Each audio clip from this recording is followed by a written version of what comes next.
Well, welcome everyone. For those of you here in person or tuning in online, we're so excited and thankful that you're a part of our extended family here at Centennial Road. We are midway through some tech upgrades internally here, so we're working through a variety of things, and it's an awesome opportunity that we're able to, for you, our online audience, continue to invest in that and help you connect with us, even though you're not physically present with us in this space. Kids, age 3 to grade 3, I'm dismissing you right now into the boulevard, including nursery up to age 3, happening right through to Detour Alley. It's going to be awesome. And here's the fun part, as Pastor Roger shared a little bit earlier, we are using Big City Studio today, so not just in the boulevard, it'll be all the way up on our second floor, and we're excited about that. So parents, if you're wondering where your kids are, please meet them up there after our service so that you can pick them up, and we will make sure that they go home with the right people. Sound good? Yes. Okay, kids online, get your favorite snack. If it's chocolate or candy or marshmallows, whatever it is, go to centennialroad.com, and you can view kids ministry content right from our homepage as well, so you can participate with what your friends are doing here in person also. I'm going to take you back to the year 2019. Before this whole pandemic thing, before the wearing of masks, all this wonderful thing that we were living in, 2019, something was happening in our country. Maybe you remember it had something to do with basketball and a team called the Toronto Raptors. Anybody know what I'm talking about? Some of you do, and the rest of you are staring at me blankly, and that's okay. It was when, for the first time in the history of the National Basketball Association, a team outside of the continental U.S. won the championship, the James Naismith Trophy. It was a wonderful thing. I've got a friend of mine. His name is Matt. Matt was a fan day one from when the Raptors entered the league. He knows who was drafted when, what trades went down, who was the best coach, who was the best general manager, all this stuff. And as the playoffs were progressing for the Raptors in 2019, I would be texting Matt and say, hey, Matt, what should I be paying attention to? What should I get involved with? And he's like, Jason, if you've never watched basketball before, now is the time, because these guys are doing something amazing. You'll want to remember it forever. So I took him up on that. I decided to tune in for a playoff game. And wouldn't you know, that's when the shot happened. If you know what I'm talking about, it is the moment in history when this team finally became something that we could cheer for, and we thought maybe they would go all the way to the championship. It happened in overtime. A player by the name of Kawhi Leonard did an unbelievable last-minute crazy shot, acrobatic style, and it actually went in. And it progressed and allowed the Toronto Raptors to move into the second round, or the next round of the playoffs, over the Philadelphia 76ers. That was the moment in time that I was like, okay, I'm going to become a fan of this playoff run. And sure enough, they didn't disappoint. They won the whole thing. It's an awesome memory for me, and maybe for you if you have a similar memory. Did you know there's a difference between being a fan and a friend? There's a stark difference between being a fan and being a friend. Being somebody that's a part of something for a moment, and being somebody that's a part of something for a lifetime. That's what we're going to learn here today. If you got a Bible with you, we're going to dive into Matthew chapter 21. I'll be reading the first 11 verses, and together we're going to learn about what does it mean to be a fan? What does it mean to be a friend? What are the differences between those two? So let's follow along together in Matthew chapter 21, starting in verse number 1. As Jesus and the disciples approached Jerusalem, they came to the town of Bethphage on the Mount of Olives. Jesus sent 2 of them ahead.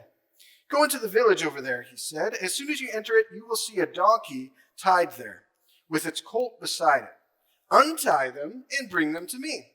If anyone asks what you are doing, just say, the Lord needs them, and he will immediately let you take them. This took place to fulfill the prophecy that said, tell the people of Jerusalem, look, your king is coming to you. He is humble, riding on a donkey, riding on a donkey's colt. The 2 disciples did as Jesus commanded. They brought the donkey and the colt to him, and they threw their garments over the colt, and he sat on it. Most of the crowd spread their garments on the road ahead of him, and others cut branches from the trees and spread them on the road. Jesus was in the center of the procession, and the people all around him were shouting, "Praise God for the Son of David. Blessings on the one who comes in the name of the Lord. Praise God in highest heaven." The entire city of Jerusalem was in an uproar as he entered. "Who is this?" they asked. And the crowds replied, "It's Jesus, the prophet from Nazareth in Galilee." There's two big things that we need to be aware of before we dig further into this text, just from a background setting perspective, so we understand all of the idiosyncrasies that are going on here. It has to do with a place and a person. So let's start with the place. The place is Jerusalem. Jerusalem was the major city in ancient Israel. It's still a city in Israel today. Jerusalem was the epicenter of Jewish culture, the Israelite community, the focal point of everything happening. If you wanted to be a vendor of vendors, wanted to be a great business person, you wanted to be doing business in and through Jerusalem. You wanted to be in that space. Everybody knew where it was. Everybody would go to it periodically because not only was it the cultural epicenter of the community, it was also the spiritual epicenter of the then known nation of Israel. That's where they believed the presence of God dwelt. There was a massive structure there called the temple, and the temple was built to house God's presence. Periodically throughout the year, people were invited to participate in spiritual pilgrimages or spiritual retreats of some kind on their way from wherever they lived in the surrounding region into Jerusalem so that they could be a part of these celebrations, these feasts and festivals, and you name it. They all had an intentional design and purpose, every single one of them. So periodically throughout the year, if you were living in Jerusalem, you were preparing for an onslaught of people to come into your space. If you're a business person, if you had rooms to rent out, you were like, all right, this is going to be a good payday. More money, more people to buy from us to help us sustain our livelihood and our family right here in the real world in real time. That was Jerusalem, the epicenter, the heartbeat of a nation. That is what it was. But in addition to that, there's a king. The king is a person, somebody that this nation of Israel would have been waiting for a very long time. You see, at this point in time, when we've read this story, the nation of Israel was actually subject to the rule of the Roman Empire. And what's unique about the Roman Empire is they didn't always come in and obliterate all sorts of leadership structures that were pre-existent before their rule. They would just come in and be over top of them. So in the Jewish community, they were allowed to keep their elders in place and different judges and you name it, Sadducees, Pharisees, all their structures intact as long as they all would submit to the overall authority of the Romans. So everything that they would do had to be under Roman rule. All the taxes that were collected went to the Romans first, and whatever was left over could be shared among the pre-existing structure. So these people, these Israelites, they were waiting desperately for a king that was prophesied about, which means spoken about before it happened. So way in the future, before it was going to happen, somebody talked about it and wrote about it. And in their scriptures, there are a whole bunch of references to this coming king that would free them from all the things that were oppressing them.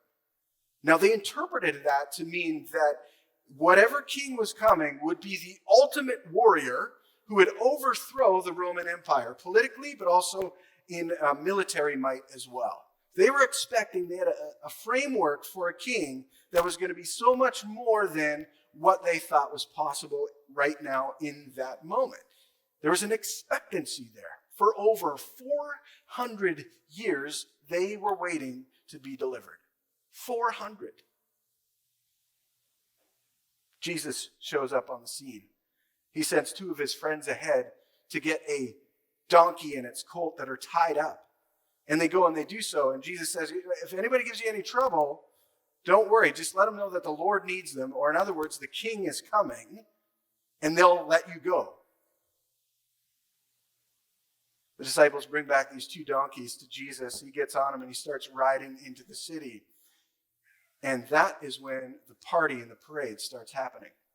Everybody's excited because everything they thought wouldn't happen maybe even in their lifetime is seemingly taking place right in front of them. But the truth is they stepped into one of two categories, intentionally or unintentionally. They either became a fan or a friend in the moment. So why don't we look at three different differences between what it means to be a fan and what it means to be a friend from this particular story in the life of Jesus. The first is this. Fans are generated by momentum. Friends are generated through relationship. Fans are generated by momentum. Friends are generated through relationship. This whole scene is unfolding. What's important to know is they didn't have Twitter or social media. This was an oral-based culture. So a lot of these people in the city at the time and the people traveling to this city may have heard already about Jesus. He had a 3-year kind of ministry run in the region where he was seeing people that were blind previously have their sight restored. He was seeing people that were relationally broken brought back into relationship. He was seeing people who were hungry be fed miraculously in some way. All these different things were happening in and through the life of Jesus, and the stories would leak out into the region. People would talk about, oh my goodness, can you believe that this guy who says he's a prophet is doing these amazing things? I wonder what is going on here. Are we living through history right now? All this stuff is going on, and all of a sudden he's riding in on a donkey and it's colt, and anybody who knew what the ancient texts said about a coming king knew that this was a signal that things are about to change. There was this expectancy that something miraculous was about to happen because these people or this person was doing something that was talked about way previous in ancient scriptures. So they were doing what maybe we'd all do when we see somebody show up, a celebrity of some kind. Like, let's say Justin Bieber shows up and is at Blockhouse Island here in Brockville. Maybe we're going to go get our groove on with the Biebs at Blockhouse. I don't know. We're going to go gravitate towards there, say hi, take a photo. We wanted that moment. See, fans are generated through momentum. Lots of these people started flooding the street and going, oh my goodness, I want to participate in something amazing. What is happening? What's going on? I'm curious if all the people who were there in that gathered crowd actually knew who Jesus was. Or were they just caught up in the momentum of everything happening around them? Were they just caught up in the flavor of the day, the excitement of the moment? There's a difference between being a fan and being a friend. A fan is generated through momentum, but a friend is generated through relationship. See, a friend is somebody who's willing to stand with you in every moment of your life, not just in the good moments of your life. This very same gathered group of people, fast forward to the end of this week, the last days of Jesus, and some of those people, perhaps even a majority of them, were in another crowd that was gathered. And that other crowd that was gathered wasn't cheering Jesus on anymore. They were actually cheering and hoping and praying, in some cases, that this Jesus guy who they celebrated at the beginning of the week would be killed instead. See, that's the difference between being a fan or a friend. A friend is going to stand with Jesus in that moment of crisis. A friend is going to be like, nope, I'm out. I was just here for the momentum. I don't have a relationship. Here's a second difference between being a fan or being a friend. A fan is chasing a thrill. A friend is chasing commitment. A fan is chasing a thrill. A friend is chasing a commitment. Do you remember the very first time that somebody told you you were cute? Do you have that moment, that memory? Do you have that in your space? You'll be like, I remember where I was, what I was wearing, who said it to me. It was glorious. Maybe some of you are like, there's been too many to remember. So I'm having a hard time picking just one. Fans are all about the thrill, the story, the opportunity. They wanted to be there when this happened. How many of you remember the very first day Neil Armstrong stepped onto the moon for the first time? Do you know where you were? I know where I was. I wasn't born yet. But it still happened. Do you remember where you were when they locked us in for the first time in this lockdown? Do you remember where you were when you got that present that you are always wanting and hoping that somebody would get you for your birthday or for Christmas? Fans are all about the thrill. They're the thrill seekers. Friends aren't. Friends are looking for something beyond that. They're looking for a commitment.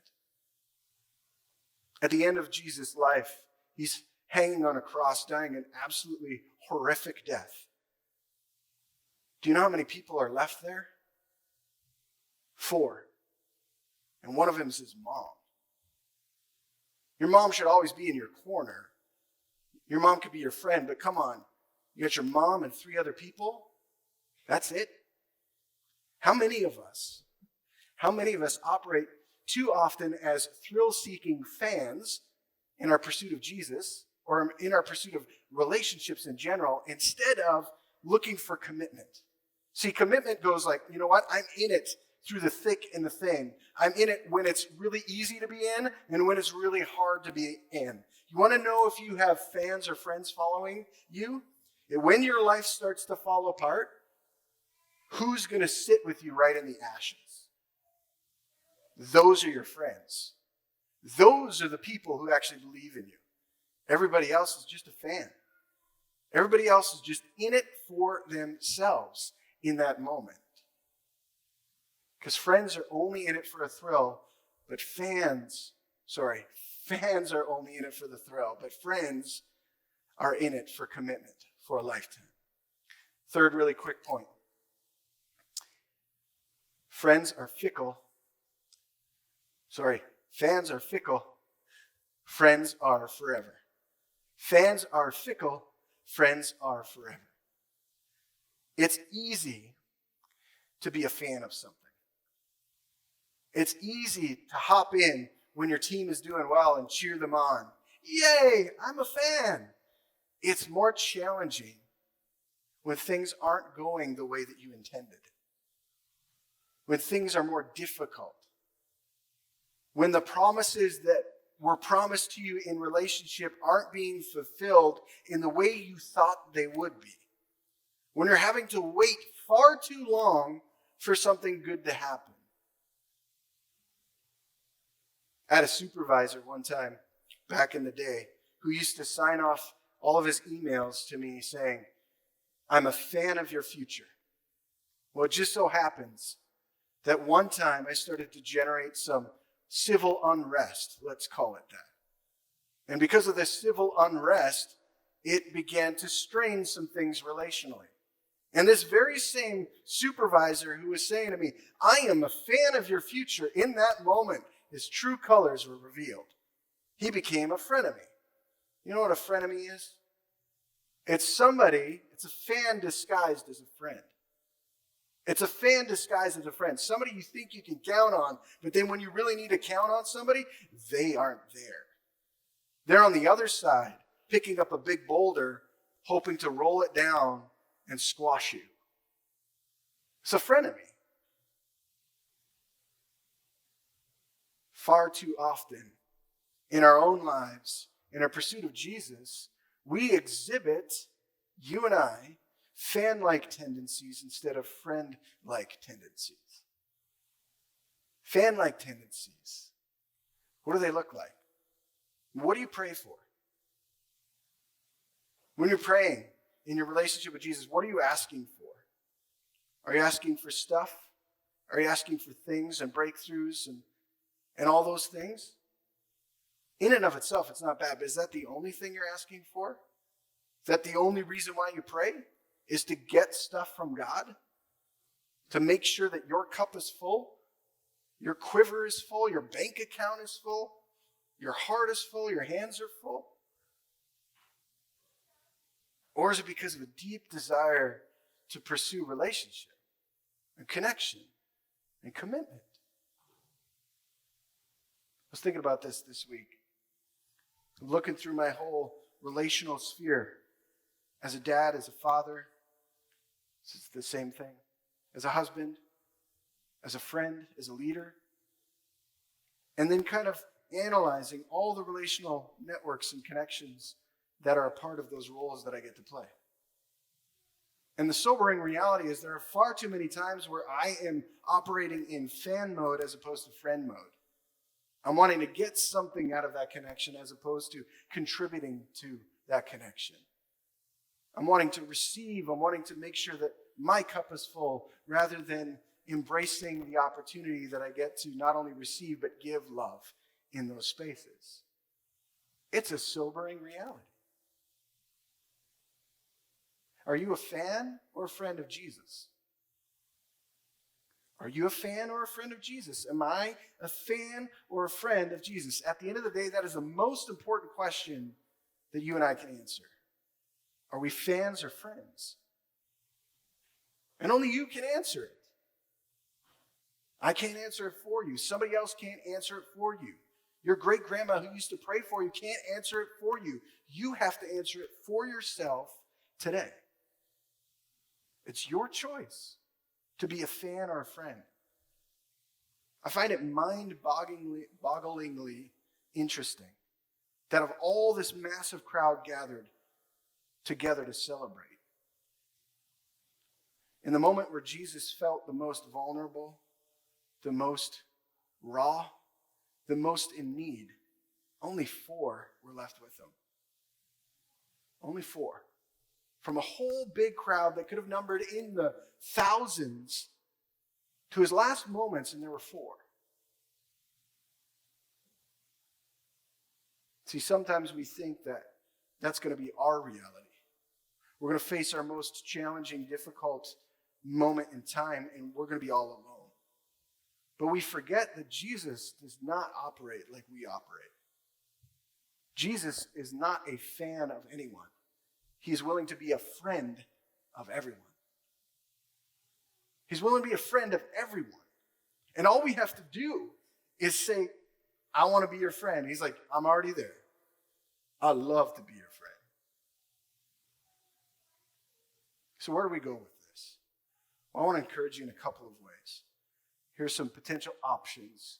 When you think about how do we apply this to my life today, right now, where we are, when we are.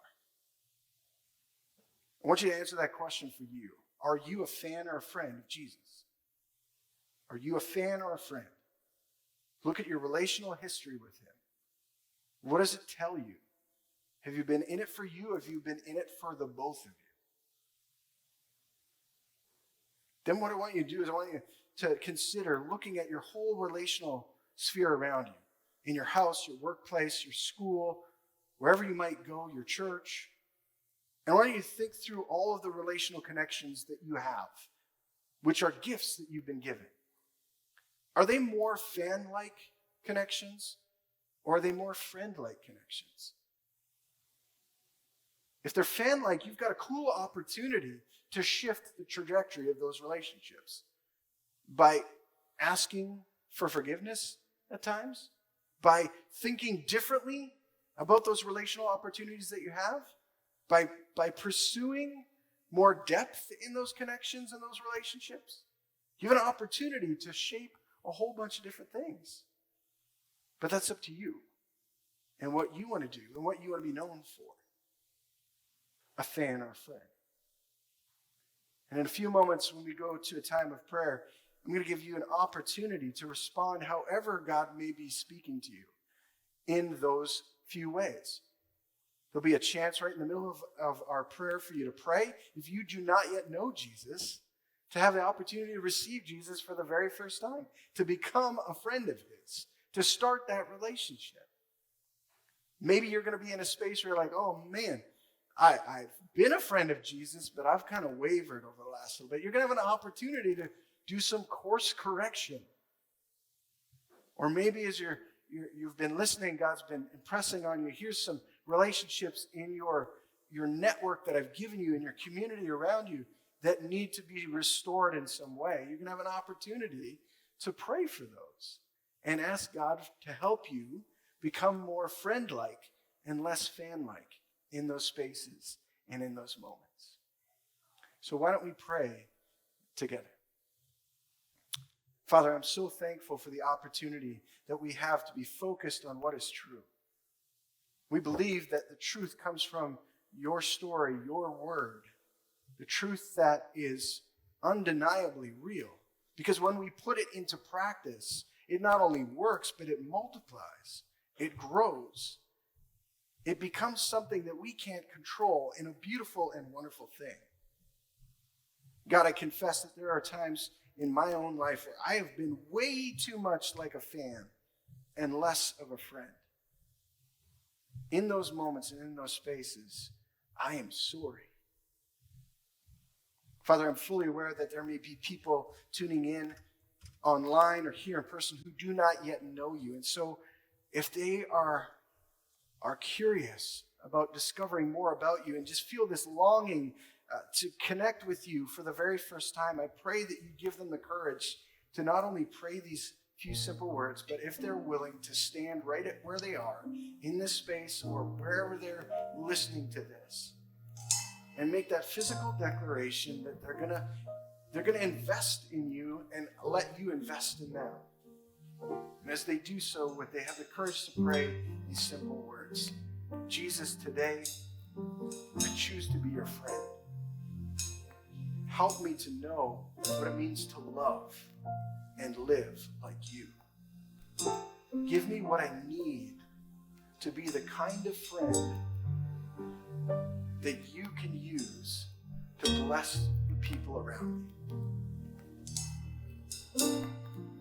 Father, I'm fully aware that there'll be some of us who have been tuning in again online or here in person that have felt like we started something with you, but we've deviated. We've taken a detour in our walk with you, in our relationship with you. We've uncovered that we're way more like a fan far too often.